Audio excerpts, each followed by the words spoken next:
नमस्कार पशुपालक मित्रांनो, स्वागत आहे आपल्या पेट गुरु या युट्यूब चॅनलवरती. मित्रांनो, आजच्या व्हिडिओमध्ये आपण आपल्या गायीमध्ये किंवा आपल्या म्हैसमध्ये त्यांना होणारा जो काही मास्टायटिस आहे, तर हा आजार होण्यापाठीमागची कुठली कारणं असतात, मास्टायटिस या आजार झाल्यावरती आपल्याला त्या ठिकाणी आपल्या पशूंमध्ये कुठली लक्षणं पाहायला मिळतात आणि हा आजार आपण आपल्या पशूंमध्ये थांबवण्यासाठी किंवा आपल्या पशूंना या आजारापासून दूर ठेवण्यासाठी आपण कुठल्या उपाययोजना त्या ठिकाणी करायला पाहिजे, तर या विषयावरती माहिती घेणार आहोत.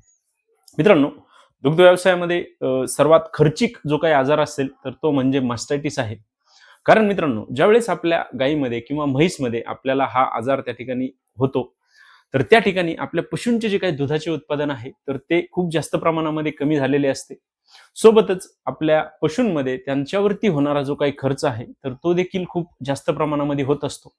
आणि जर आपल्या पशूंमध्ये हा जो मास्टायटिस आजार आहे तर तो लवकरात लवकर त्या ठिकाणी आपल्या लक्षात आला नाही किंवा लवकरात लवकर त्या ठिकाणी ठीक झाला नाही, तर आपल्या पशूंमध्ये त्यांचे जे काही सड आहे तर ते देखील बंद होण्याचे चान्सेस हे खूप जास्त प्रमाणामध्ये असतात. त्यामुळे आपण हा जो आजार आहे तर तो लवकरात लवकर ठीक करणे हे खूप महत्त्वाचे आहे. मित्रांनो, आपल्या गोठ्यामध्ये आपले जे दूध देणारे पशु असतात तर त्यांच्यामध्ये आपल्याला वारंवार हा जो आजार आहे तर तो त्या ठिकाणी पाहायला मिळत असतो. मित्रांनो, आपल्याला जर आपल्या पशूंमध्ये हा आजार त्या ठिकाणी थांबवायचा असेल तर आजचा व्हिडिओ हा खास आपल्यासाठी आहे. मित्रांनो, व्हिडिओला सुरुवात करण्याआधी आपल्याला एक विनंती आहे, आपण जर चॅनलवरती नवीन असाल तर चॅनलला सबस्क्राईब करा. आपल्याला जर व्हिडिओ आवडला तर व्हिडिओला लाईक करा आणि आपले जे पशुपालक मित्र आहेत त्यांना देखील व्हिडिओ नक्की शेअर करा. मित्रांनो, प्रथमतः आपण पाहूया की आपल्या पशूंमध्ये होणारा जो काही हा मास्टायटिस आजार आहे तर तो होण्यापाठीमागची कुठली कारणं असू शकतात. तर मित्रांनो, यामधील सर्वात पहिले जे काही कारण आहे तर ते म्हणजे आपल्या गोठ्यामध्ये जर अस्वच्छता असेल तर त्या ठिकाणी आपल्या पशूंमध्ये वारंवार हा मास्टायटिस आजार आपल्याला पाहायला मिळू शकतो. आपल्या गोठ्यामध्ये जर जास्त प्रमाणामध्ये चिखल असेल, आपल्या गोठ्यामध्ये जर पाणी साचलेले असेल किंवा शेण जे आहे तर ते देखील जास्त प्रमाणामध्ये असेल, तर त्या ठिकाणी आपल्या पशूंच्या सडामध्ये जे काही बॅक्टेरिया आहेत तर ते त्या ठिकाणी प्रवेश करतात आणि आपल्या पशूंमध्ये त्यांना हा मास्टायटिस आजार त्या ठिकाणी आपल्याला पाहायला मिळतो. मित्रांनो, दुसरे जे काही कारण आहे तर ते म्हणजे आपली जी काही दूध काढण्याची पद्धत आहे ती जर चुकीची असेल तर त्या ठिकाणी सुद्धा आपल्या पशूंमध्ये त्यांना वारंवार मास्टायटिस आजार होऊ शकतो. यामध्ये बऱ्याच वेळा आपले जे पशुपालक आहेत तर ते आपले जे हात आहेत तर ते त्या ठिकाणी स्वच्छ धुत नाहीत. त्यासोबतच दूध काढण्याची जी काही वेळ आहे तर ती देखील कधी लवकर होते किंवा कधी उशिरा होते, तर यामुळे सुद्धा आपल्या पशूंमध्ये त्यांना मास्टायटिस आजार होऊ शकतो. त्यासोबतच जर आपण पूर्णपणे जे काही काशेमध्ये असणारे दूध आहे ते जर त्या ठिकाणी काढून घेतले नाही तर त्या ठिकाणी सुद्धा आपल्या पशूंमध्ये त्यांना मास्टायटिस आजार होऊ शकतो. मित्रांनो, पुढचे जे काही कारण आहे तर ते म्हणजे जर आपल्या पशूंच्या सडाला जखम झालेली असेल, इजा झालेली असेल तर त्या ठिकाणी बॅक्टेरियाचा संसर्ग होऊन आपल्या पशूंमध्ये त्यांना वारंवार मास्टायटिसच्या समस्या पाहायला मिळू शकतात.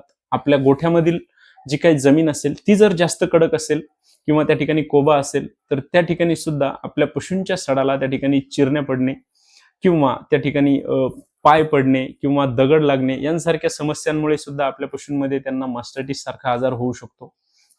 तसेच धार काढल्यानंतर जर आपल्या जनावराने अर्ध्या तासाच्या आत त्या ठिकाणी खाली बसून घेतले तर जमिनीवरती असणारे जे काही जंत आहेत तर ते आपल्या पशूंच्या सडामध्ये त्या ठिकाणी प्रवेश करून आपल्या पशूंमध्ये त्यांना मास्टायटिस होऊ शकतो. मित्रांनो, पुढचे जे काही कारण आहे तर ते म्हणजे आपल्या पशूंमध्ये जर त्यांची रोगप्रतिकार शक्ती कमी असेल, आपल्या पशूंच्या काशेची इम्युनिटी कमी असेल तर त्या ठिकाणी सुद्धा आपल्या पशूंमध्ये त्यांना वारंवार मास्टायटिसच्या समस्या पाहायला मिळू शकतात. आणि मित्रांनो, यामधील शेवटचे आणि महत्त्वाचे जे काही कारण आहे तर ते म्हणजे जर अनुवांशिकपणामुळे आपल्या पशूंमध्ये वारंवार मास्टायटिस होत असेल तर त्यांच्या होणारे जे काही कालवड असेल तर तिला सुद्धा वारंवार मास्टायटिसच्या समस्या आपल्याला पाहायला मिळू शकतात.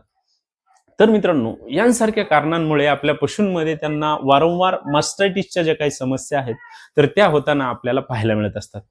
मित्रांनो, आता आपण पाहूया की आपण या समस्या आपल्या पशूंमध्ये कशा प्रकारे त्या ठिकाणी टाळू शकतो आणि आपण त्यावरती कुठल्या उपाययोजना या करू शकतो. तर मित्रांनो, यामध्ये आपण जे काही प्रतिबंधात्मक उपाय करायचे आहेत तर ते म्हणजे आपण आपला जो काही गोठा आहे तर तो स्वच्छ ठेवणे गरजेचे आहे, कोरडा ठेवणे गरजेचे आहे, की ज्यामुळे आपल्या पशूंमध्ये त्यांना वारंवार होणारा जो मास्टायटिस आहे तर तो त्या ठिकाणी आपण कमी करू शकतो. त्यासोबतच आपण आपल्या पशूंची धार काढल्यानंतर जे काही टीट डिपिंगचे सोल्युशन आपल्याला मार्केटमध्ये अवेलेबल आहेत. यामध्ये कर्सुलिन टीएच सारखे लिक्विड असेल, पोस्ट एम सारखे लिक्विड असेल किंवा पोव्हिडिन आयोडीन सारखे लिक्विड असेल तर त्यांचा सुद्धा वापर आपण आपल्या पशूंच्या काशेच्या जे काही सड आहेत तर त्यांना बुडवण्यासाठी त्या ठिकाणी करू शकतो, की त्यामुळे आपल्या पशूंच्या काशेमध्ये जो काही जंत जाणार आहेत तर त्यांना प्रतिबंध करण्यासाठी आपल्याला त्या ठिकाणी फायदा पाहायला पण मिळू शकतो आणि आपल्या पशूंमध्ये त्यांना होणारा वारंवार जो काही मास्टायटिस आहे तर तो त्या ठिकाणी कमी होऊ शकतो.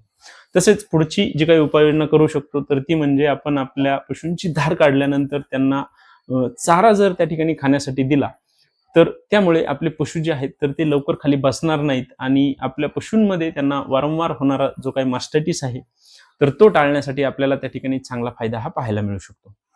मित्रांनो, पुढची जी काही उपाययोजना करायची आहे तर ती म्हणजे आपण आपल्या पशूंची इम्युनिटी, आपल्या पशूंच्या काशेची इम्युनिटी वाढवणे हे खूप गरजेचे आहे.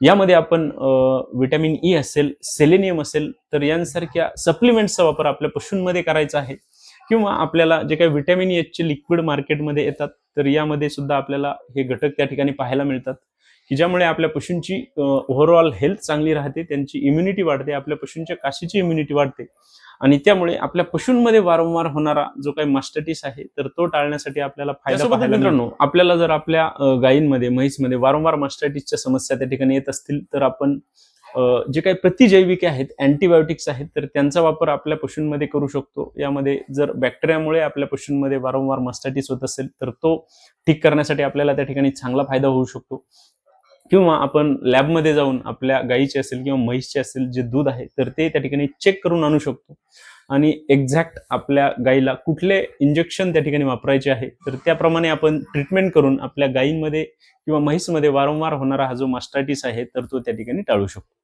तसेच आपल्या गाभण जर पशु असतील त्यांच्यामध्ये जर आपल्याला मास्टायटिस हा आजार दूर ठेवायचा असेल तर त्या ठिकाणी आपण जे काही त्यांना आटवण्याच्या ज्या काही ट्यूबा आपल्याला मार्केटमध्ये येतात यामध्ये आपल्याला सिप्राविन डीसी सारखी ट्यूब असेल तर तिचा वापर आपण साधारणतः व्यायच्या आधी 2 ते 2.5 महिने गाय आटवताना आपण त्या ठिकाणी जर वापरली तर आपल्या गायींमध्ये त्यांना गाभण काळामध्ये होणारा जो काही मास्टायटिस आहे तर तो टाळण्यासाठी त्या ठिकाणी फायदा हा होऊ शकतो.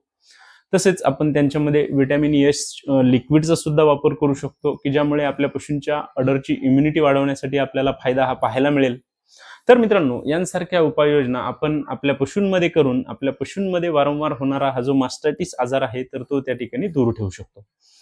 मित्रांनो, आजच्या व्हिडिओमध्ये आपण आपल्या गायीमध्ये किंवा म्हैसमध्ये त्यांना वारंवार होणारा जो काही मास्टायटिस आहे तर तो टाळण्यासाठी कुठल्या उपाययोजना केल्या पाहिजे, आपल्या पशूंमध्ये वारंवार होणारा मास्टायटिसची कारणं कुठली आहेत तर या विषयावरती सविस्तर माहिती घेतलेली आहे. मित्रांनो, आपल्याला जर आपल्या गोठ्यामध्ये वारंवार मास्टायटिसच्या समस्या त्या ठिकाणी येत असतील आपण त्या ठिकाणी याप्रमाणे उपाययोजना करून पहा, आपल्याला नक्कीच त्या ठिकाणी चांगला फायदा हा पाहायला मिळेल. मित्रांनो, आपल्याला जर आजचा व्हिडिओ आवडला असेल तर व्हिडिओला लाईक करा, आपण जर चॅनलवरती नवीन असाल तर चॅनलला सबस्क्राईब करा आणि आपल्याला जर कुठल्याही प्रकारच्या शंका असतील तर कमेंट बॉक्समध्ये मला नक्की कळवा. धन्यवाद.